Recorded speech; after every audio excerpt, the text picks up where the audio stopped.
Hello বন্ধুরা, welcome to Soumita কিডুনিয়াস new another blog. সবাইকে হ্যাপি সানডে। আজকে সকাল থেকে সেভাবে কিছু আর শেয়ার করা হয়নি তোমাদের সঙ্গে।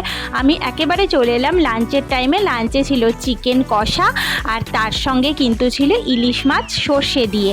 আর মাংসটা আমার বড় রান্না করেছে আর ইলিশ মাছটা কিন্তু আজকে আমি রান্না করেছি।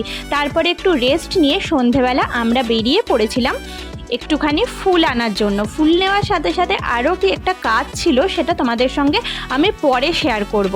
তো এই যে এখন আমরা যাচ্ছি, আর এই জায়গাটা তো মোটামুটি অন্ধকার থাকে তোমরা জানোই। আর এইখানে আজকে দেখলাম আকাশটা দেখতে এত সুন্দর লাগছে, তাই ভাবলাম তোমাদের সঙ্গে শেয়ার করি। আর ওই যে দেখো চাঁদটা কিন্তু ভীষণ সুন্দর লাগছে। এখন কিন্তু অন্ধকার হয়ে গেছে, কিন্তু তাও আকাশটা এত পরিষ্কার লাগছিল, তাই শেয়ার করলাম। আর এই দিকে এখন আমরা সিঁড়ি দিয়ে উঠছি, ওই পারে যাব ফুল নেওয়ার জন্য। চলো ফুলটা নিয়ে তারপর তোমাদের সঙ্গে দেখা হবে। তবে ফুল নেওয়ার আগে আজকে ইচ্ছা আছে টুকটাক কিছু খেয়ে নেব, তারপরে ফুল নেব।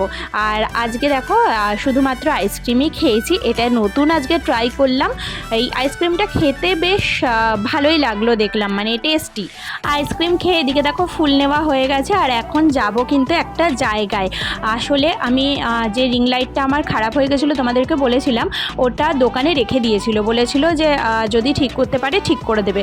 তখন আমি নতুন একটা কিনে নিয়ে এসেছিলাম, কিন্তু আজকে ফোন করাতে দোকানে বললো যে রিং লাইটটা নাকি ঠিক হয়ে গেছে, ওটা নিয়ে আসার জন্য। তো যথারীতি এখন আমরা যাচ্ছি রিং লাইটটা আনতে। আর ওয়েদারটা তো দেখতেই পাচ্ছ ভীষণ ভালো, মানে বৃষ্টি হয়েছে, খুব ভালো। আর ঠান্ডা ঠান্ডা একটা বেশ ওয়েদার, তাই ভাবলাম যে কাজগুলো সেরেই নিই, কারণ এমনি সময় গরমে তো বাইরে থাকাই যায় না। আমাদের কিন্তু রিং লাইট নেওয়া হয়ে গেছে, সেটা তোমাদের সঙ্গে আর শেয়ার করিনি, কারণ দোকানে বেশ কিছু লোকজন ছিল, ভিড় ছিল, তাই তার মাঝখানে আর ভিডিও করা পসিবল হয়নি। বাড়ি গিয়ে তোমাদের সঙ্গে অবশ্যই শেয়ার করব। তোমাদেরকে তো বলেইছিলাম যে স্টেশনের পাশে এই জায়গাটা অন্ধকার থাকে, তো আজকে দেখলাম বেশ কিছুখানে লাইট লাগিয়েছে, তাই ভাবলাম যে তোমাদেরকে বলি যে অবশ্যই যেখানে লাইট লাগানো হয়েছে, অনেকটা ডিস্টেন্সে লাগানো হয়েছে, কিন্তু লাগানো হয়েছে। আর এখন আমি বাড়িতে চলে এসেছি। বাড়িতে এসে তোমাদের সঙ্গে শেয়ার করি যে টুকটাক মুদিখানা থেকে কিছু জিনিসপত্র কেনা হয়েছে। সেটা হচ্ছে এই যে টপের এই বিস্কুটটা আনা হয়েছে নতুন, ভাবলাম যে খেয়ে দেখি, এটা আমি আগে কখনো খাইনি।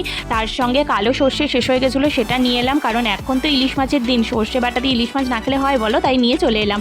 আর এদিকে হচ্ছে ফরচুনের একটা সর্ষের তেলের প্যাকেট, আর তার সঙ্গে নিয়ে এসেছি হচ্ছে আমুলিয়ার দুধের প্যাকেটটা, কারণ এটা আমার মানে আমি এটাই ইউজ করি দুধের জন্য, চা করার জন্য। তো এইটা আজকে বক্স নিয়ে চলে এলাম একেবারে, কারণ প্যাকেট ছোটো ছোটো নিয়ে এলে না খুব অসুবিধা হয়, কদিন পরে পরেই শেষ হয়ে যায়। 200 গ্রামের প্যাকেট আনতাম, এখন 500 দুধ নিয়ে একেবারে চলে এলাম। তার সঙ্গে রুটিও নিয়ে এসেছি। এই যে দেখো রিং লাইটটা নিয়ে চলে এসেছি, একদম সুন্দরভাবে ঠিক হয়ে গেছে। তো বন্ধুরা এখন ডিনারের টাইম হয়ে গেছে। ডিনারে কিন্তু রুটি আর মাংসই আছে, এটা দিয়ে আজকে ডিনার করব। আজকের ভিডিওটা এই অবধি, কালকে আবার তোমাদের সঙ্গে দেখা হবে নতুন একটা ভিডিও নিয়ে। আজকের মতো টাটা।